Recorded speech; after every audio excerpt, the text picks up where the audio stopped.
action. Kia ora. Welcome to this week's Pantry Challenge number 6.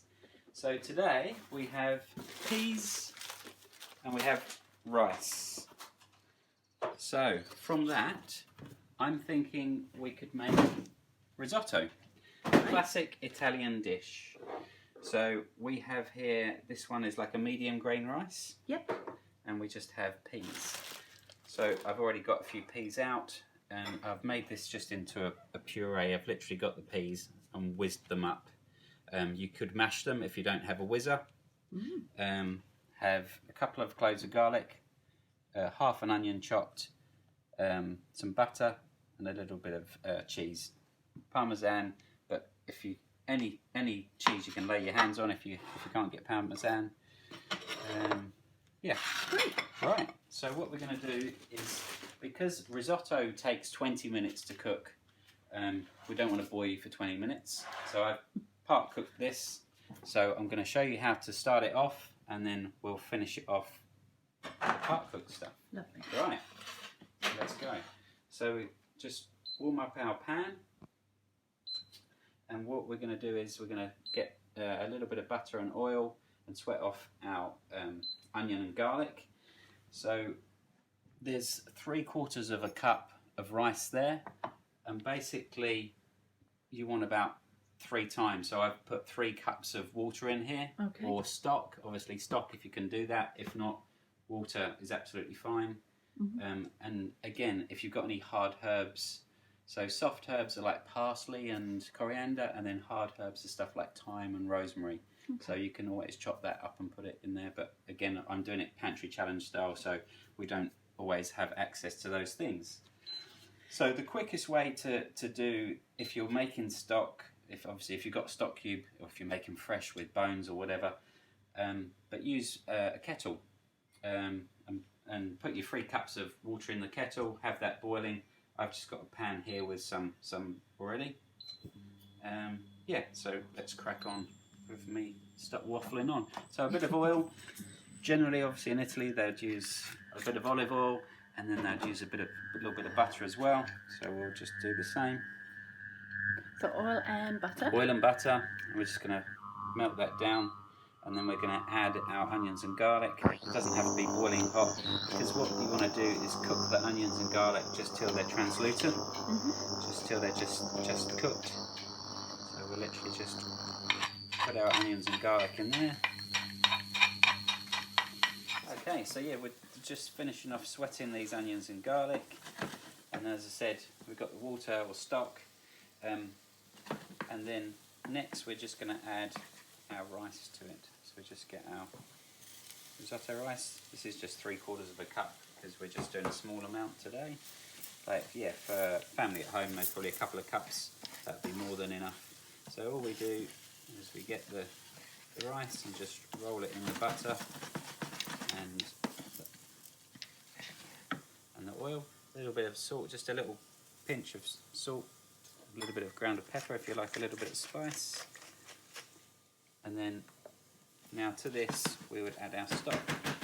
So traditionally you would just get a ladle and ladle a stock, a ladle at a time, the stock. I'm just going to pour some in. So I'm just going to cover it, and then basically when you're cooking it, you just keep cooking it until it cooks and softens up, which normally takes around about 20 minutes.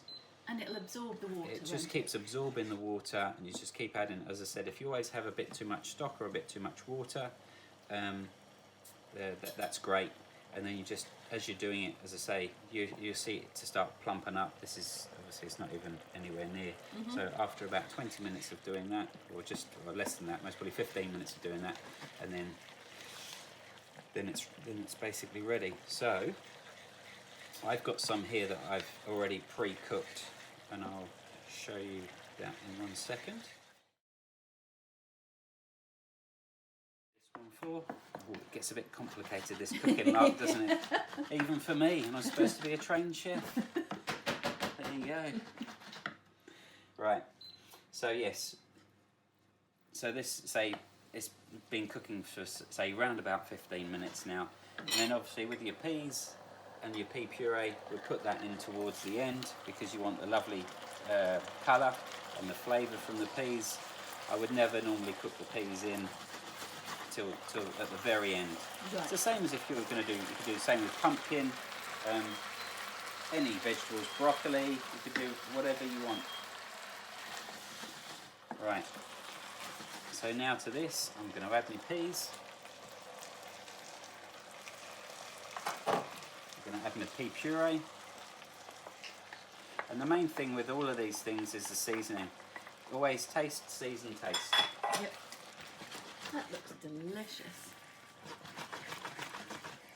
See, you've got the lovely vibrant pea colour. You could add a bit of mint or coriander to this if you wanted to.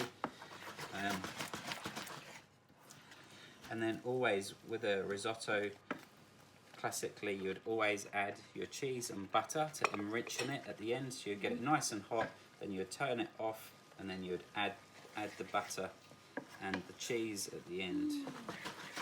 So as I said, we're just going to have a little taste of this. If it needs any more salt and pepper,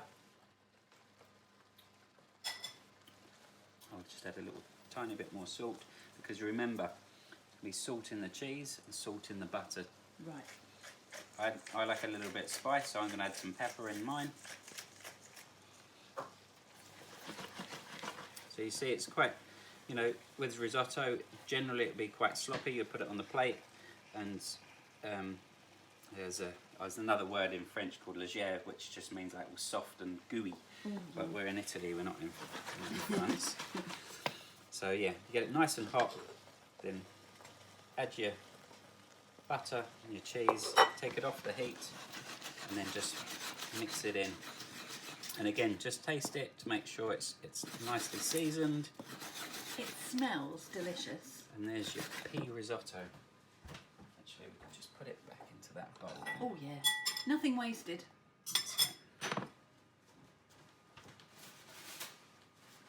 So the pea puree and really was just peas whizzed up. Literally peas whizzed up. Okay.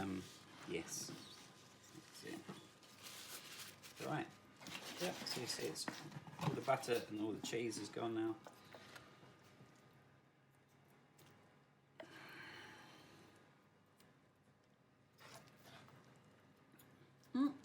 Highly nutritious and just lovely to eat, especially on a cold day, or if you're wanting some comfort food.